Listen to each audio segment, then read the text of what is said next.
Marcelo Zorovich is a professor of School of Higher Education and Advertising and Marketing in Sao Paulo. That's usually called ESPM. He says controlling prices is vital to fixing the country's energy problems. I think Brazil still faces some challenges, and one of them relates to the fact that the country needs to fix some prices and keep the prices and the costs in a certain way that the economy helps develop the ethanol sector.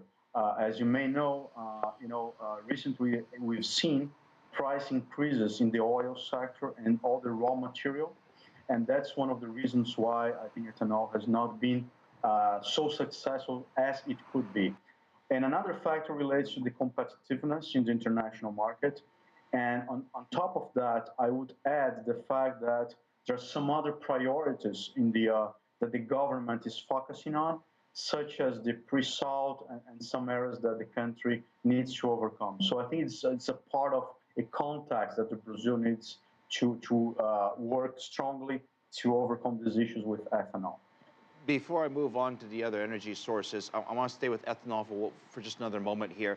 You know, what Brazil is facing is not unique to Brazil. The rest of the world is dealing with higher food prices, in part because of the ethanol development. And we've heard complaints from different regions of the world.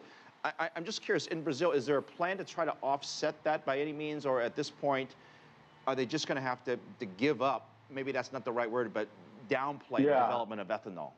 Right. I think it's still part of the priorities. And according to the government and according to the private sectors that are engaged in this segment, I think the priorities are still very important, and we may expect more investments in the years to come. However, the pace of these investments is still a challenge. We cannot make sure that they will happen in the speed that and the industry and maybe other governments would expect. But indeed, it's part of the priorities. I mean, this whole energy discussion is a very big deal for Brazil. I mean, it's a part of the protest. Consumers are bracing perhaps for even further hikes in energy costs as well. Is the government of Brazil, I mean, they've said a lot, they've done some things that a lot of us have talked about, including us. Is there more they can do? Can they explore wind? Can they explore solar? Are there things that we haven't even begun to discuss yet that perhaps they might be thinking of? What are your sources telling you?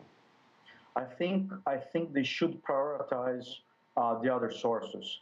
Of course, as you may know, Brazil, the hydropower energy represents a lot, and the country is suffering the short term. But you cannot just blame the short term. We should look back and see that in the long term, the long run, Brazil, I think, should have invested more in the infrastructure and in the energy sector as a whole. So I think we should explore other sources, including ethanol, as we discussed before. And I think the country is still heavily dependent on the oil sector. We export to China, we export to some other countries, we import from Africa, for example. And I think Brazil should invest not only in the country itself, but with more agreements and try to align with other countries in South America, for example. And that's part of the infrastructure context as well, in my opinion.